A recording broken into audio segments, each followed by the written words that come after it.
Hey guys, welcome back to my channel. So today I'm going to be doing this video and I just thought it would be fun to kind of recommend some books that have the miscommunication trope. And in some cases I really don't like it, but in some cases I do. And this is not just romance. There's like one that's not a romance, but it does have I'm gonna be talking about that one first because I think it'll be a really cool one to start off with. This one, I actually read this book in school, probably not this version, but I did read this book in school. um and I actually just bought this copy, um and it is the um Frankenstein in the 1818 text, and it's the Oxford World Classics. I'll show you guys the side, the front, and the back here. So yeah, so this I just remember like key parts of this, and I feel like the reason why I recommend this is because not only is this the story has the miscommunication trope, I feel like also the story and the kind of stuff that happens in the book is is miscommunication in real life as well, because we understand Frankenstein. We think Frankenstein is the monster, but actually the Frankenstein is the one who created the monster, and the monster doesn't even have a name. So it's really crazy that like everything, and we think that he's just you know like he is just the it's a horror.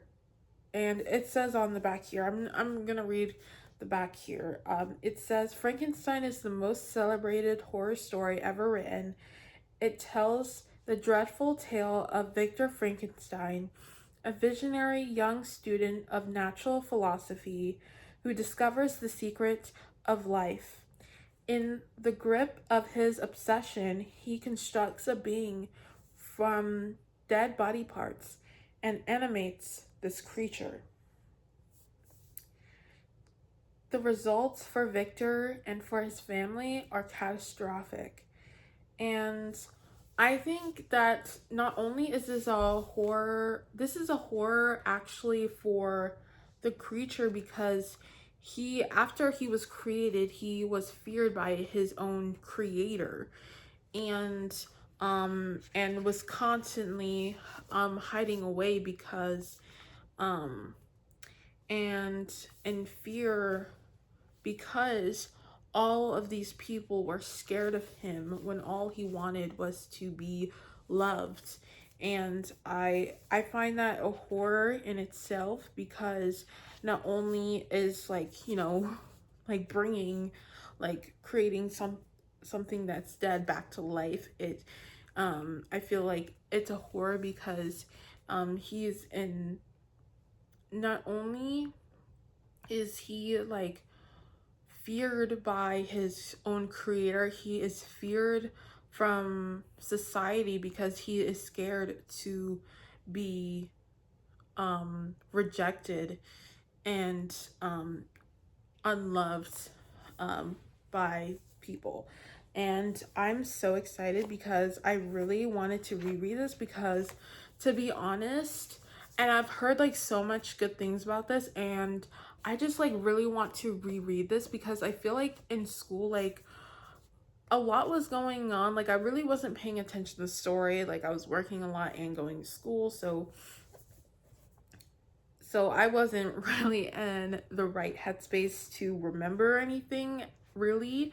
But I just remember how sad the book was though, and because of the fact that he was rejected by everyone, and he and his creator is running away from his own creation, which is pretty sad as well. Um, so yeah, I really just like am so excited, and this book is about the human condition and everything like that. And also like this book is such like a beautiful story, but also it is one of I love, like, also like this is one other thing I really want to mention is I want to have like I want to collect a lot of like classics. I know classics is not really a genre, but I want to collect more classics by women, because although I do have like women authors in my um collection, I feel like a lot of the like authors like that have classics are male. So I really want to see more female authors creating really cool stories. And yeah, and I have two, yeah, I have two classics by the same author, and then the other one is by a different author who's also female, and I'm so excited to talk about those with you. So yeah, the first one I'm gonna talk about, because this one I just watching the movie, grew up watching the movie. So yeah, so when I don't know why this took me such a long time to finish reading, but it took me a long time. Um, but yeah, I annotated it. It doesn't have any like little tabs in it, but trust me, it is annotated. I annotated like my favorite lines and like lines from the movie that they kept to put in the movie, and I really love when they do that. Like I love like seeing the scenes, because like some most of the time, like, because I saw the movie first before I read the book, it's really cool seeing the lines in the book that were in the movie. So I did underline some of those. um and yeah, so yeah, I'm trying to find like a line that was in the movie, but um I think this line was in the I think this line was in the movie. One cannot wonder that so very fine a young man with family, fortune, everything in his favor, should not think highly of himself. If I may so express it, he has the right to be proud. That is very true, replied Elizabeth, and I could easily forgive his pride if he had not mortified mine. And I love this line. Um, and then there's like some other lines that I underlined from the movie, but it would take me a minute to find it, so I'm not gonna do that. But I really enjoyed this. This has so much drama, and it's so much fun to read. And I think, like, especially if you really want to get into classics, I feel like this is where you can start. And I feel like this is not like a girly book. I feel like men and women would equally enjoy this book, because I don't know, I just really like it. And also I feel like this, like, literally Jane Austen is literally the original romance writer, I feel like, in my opinion, because she just has so many like romances and that are so good. I have another romance by Jane Austen that I'm gonna be talking about, but this book is definitely well loved. You can see, I don't know if you guys can see it properly, but there's a lot of little like crickles and not tears, but like little things here and there. Like it's literally like this.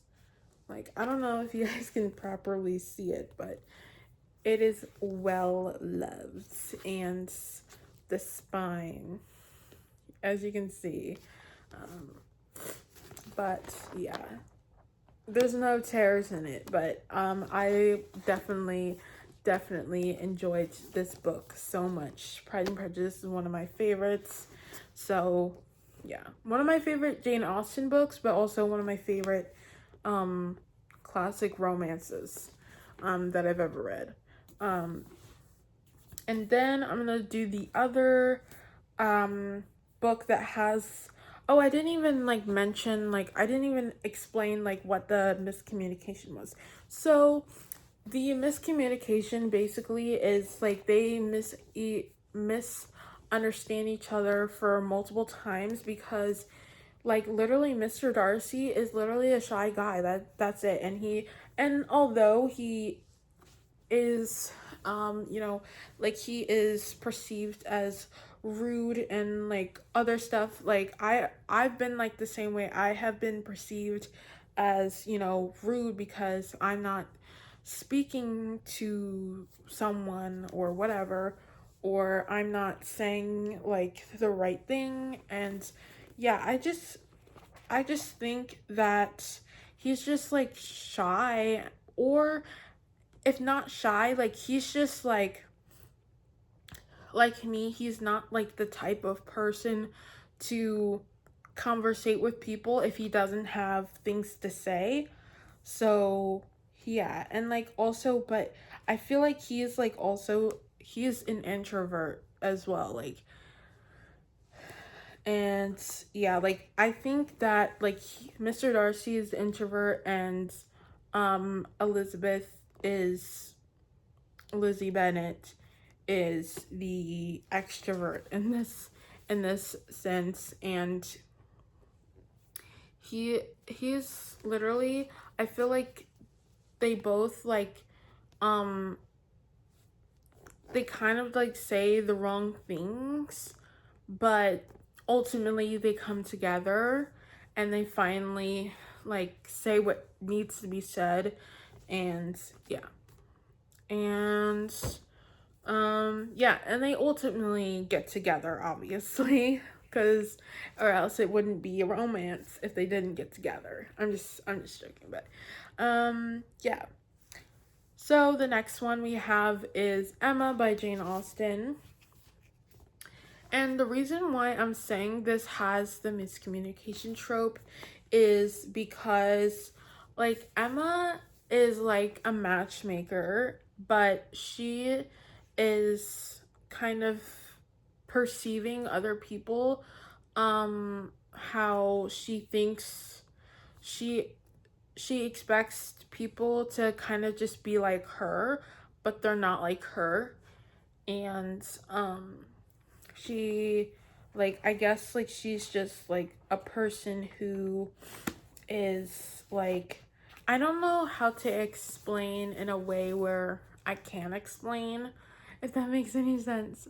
Like I feel like she kind of just like, she kind of get misunderstood because she, this like whole book is basically about manners um and how to act in front of other people. And I feel like, you know, in matchmaking, I feel like she kind of gets misunderstood because she wants other people to be happy, but in some cases she is like basically hurting herself because she basically ultimately almost let one of her good friends like basically one of her friends likes the guy that she likes, but she's like, oh my goodness, like no, this is not happening. Like why is this happening to me? And yeah, and she's like, oh well, like you liked this guy, so you can't possibly like this guy because I like this guy. So it's just like, yeah. And yeah, that's just like, if you have read this or if you are reading this, I guess you just have to read it to understand what I'm trying to say. Like, this is a misunderstanding trope. Miscommunication, not misunderstood. Miscommunication trope.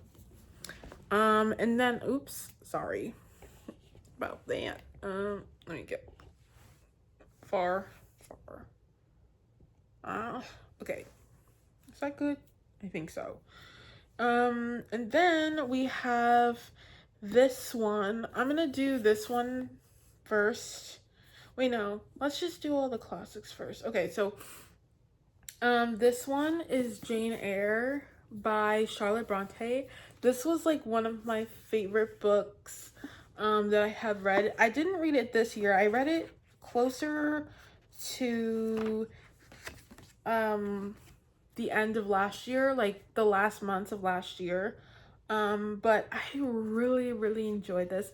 I definitely want to give this a reread because I enjoyed it so much. But I don't know, like I love this book so much. So the reason why I'm saying it's a miscommunication trope is because I feel like she has like been, she kind of is a person who kind of just keeps to herself, and she doesn't really express how she feels because she's like, because I think if I'm like remembering correctly, I think she lived before she became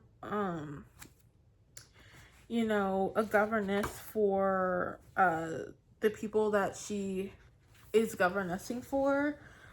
She lived with this family and she was seen as a troublemaker, and she was seen as like, you know, she couldn't say how she felt because of the people that she was living with. She couldn't express the way that she felt because of the people that she was living with. And yeah, so she never, I guess she never like learned how to say how she felt, and that's why it's miscommunication. Because like, even though what's his name again? Does it say on the back what his name is? Rochester. Yeah, like she really loves Mr. Rochester, but she is just like, I can't, I don't know, like this is like my employer, like this is basically my boss. I can't tell my boss like that I'm in love with him now, like I can't do that. And yeah, like she is just, and then yeah, there's so much drama, and there's tea in here as well. I loved this. I'm also so glad that this was my first read by Charlotte Bronte, because if I started with anything else, I don't think I would have even gave this a chance, but I love this. So I'm looking forward to reading Villette. That's my next Charlotte Bronte read. I haven't read it yet, so don't spoil it for me. I really am excited to read that one. But yeah, I'm sorry. Like literally, I am kneeling on the floor and it's making my knees hurt. So that's why I keep moving. But yeah, so this, and at first I really did not like this cover, but I was like, wait, this cover is cute. I like it. And I don't like, also, I don't really love faces on covers, but this is actually really cool and I really like it. And yeah, I really also want, because I did get this after I listened to the audiobook of this because as you guys know, I've mentioned this so many times already, but since I work, and I go, like, I listen to audiobooks while I work, so yeah. And I read this on audiobook, so I didn't physically read it, but when I do reread it, I will annotate it because I really there was like some really good lines in here, and there was just some really cool not cool there was like some really fun parts in this story, and like some tea drama parts that I want to annotate as well. So yeah, I love like reading like fun and interesting books, and yeah, the other side was just hurting a little bit. But yeah, like there's just miscommunication because of the fact that she basically is someone who can't like say her feelings because she's basically taught not to. And then I'm going to talk about this one, which is the series Lockwood and Co. And I'm saying that this is a miscommunication trope because the love story, like they always like, I don't know how, there's literally, hold on, there's 5 books.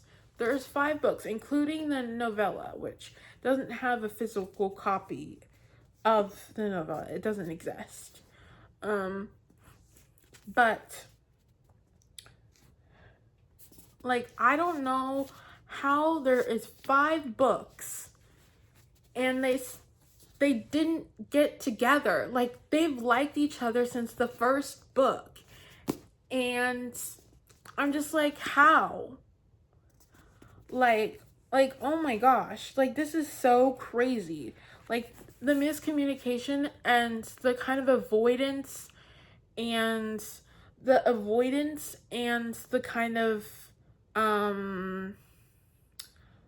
what's the word I was about to say? Avoidance and I don't know. I don't know. But yeah, the avoidance of the whole thing of both of them liking each other, and kind of like, and like also when Lucy gets jealous when one of the, well, this is kind of a spoiler, but but like once that new girl comes to work with them, she kind of gets jealous, and yeah, and then also she just ends up leaving. Actually, I don't remember which book it was. I think it was like either the 3rd or 4th book that she leaves, because she was like, I'm done with this. Like I can't handle this anymore. But yeah, and like you guys know, if you have read this series, you guys know like this series, this book is amazing, but hold on. Stop it. Hold on. Okay, there we go. Like it's so annoying because like you just want them to get together, but you just love the story that you don't really care, but like also you do care because you just want them to get together, because I'm just like, how have you guys not gotten together already? Like this is craziness. Like seriously, why aren't you together? And I feel like that is miscommunication because of the fact that why you guys avoiding and just like ignoring your feelings for each other. Like seriously. And yeah, the last one is literally the whole book is the definition of miscommunication. Normal People by Sally Rooney. And this is also one of my favorite books that I've ever read. And yeah, I don't know. I just love this book so much. And it's because like the characters, the story, there really isn't like a story, but it's just people's lives, honestly. And me, literally the couple, the on and off couple, I should say, like they literally their whole relationship is miscommunication. Like they say the wrong things to each other. They they just like there's literally never the right time, and but they love each other, and they always get back with each other. And yeah, and I feel like they both use each other and they know it. And yeah, like it's honestly crazy, but I feel like Connell, the reason why I love this book so much is because Connell just has one of the most beautiful minds that I've ever read. And I feel like out of all of the male characters that I've read in books, he is literally one of my favorite books. And I don't know if that will ever change, but if it does, um, that is literally an imposter, because that will never happen. Like literally, Connell is one of my favorite male characters. And I will read. I'm gonna try to find one of my favorite lines that he says. Hold on, it should be it's somewhere. I think it's somewhere at the end or something. Hold on, I gotta find it because I don't know where it is. Hold on, I don't know which page it is. Oh, I think it's this. This is one of my favorite lines. Okay. And as you can see, it is tabbed. Um but yeah. I did tab this book. But yeah. Still, Connell went home that night and read over some notes he had been making for a new story, and he felt the old beat of pleasure inside his body, like watching a perfect goal, like rustling movement of light through leaves, a phrase of music from the window of a passing car. Life offers up these moments of joy despite everything. This is like literally one of my favorite lines in the book. This is literally so beautiful. But let me try to find another like um like a thought that he had himself. Oh, here we go. This is like one of his writings, because this at this point like they're Marianne and Connell are emailing each other. And yeah, so let me see where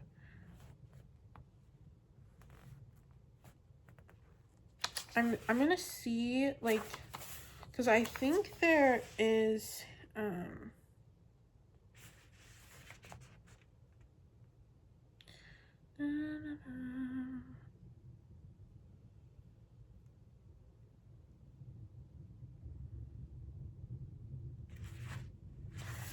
I don't know where I don't know. Hold on, I'm trying to find a good one, but I don't know. I'm trying to find one.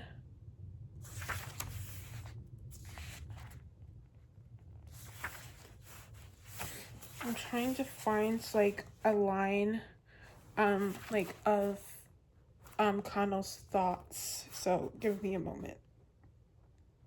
Ooh, here we go. Um yeah, so I'm just going to read this one. He felt a vast rush of love for her, love and compassion, almost sympathy. He knew he belonged with her. What they had together was normal, a good relationship. The life they were living was the right life. I'm gonna read this other line that I underlined as well with it, but I'm just gonna read the in between as well. So yeah, but just know that I didn't I'll let you know when I underlined it, okay? He took the bag off her shoulder and lifted a hand to wave Marianne goodbye. She didn't wave back. She just nodded. Have fun, Helen said. Then they went to get to the bus. And this is where I underlined. He was sad for Marianne after that.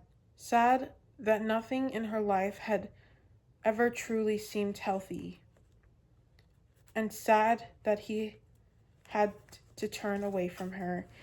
And the reason why I said this line is because I just feel like this is like kind of a representation of like how, not only how Connell feels for Marianne, but like the life that Marianne has. Like he still he cares for her even though he is in a relationship with someone else.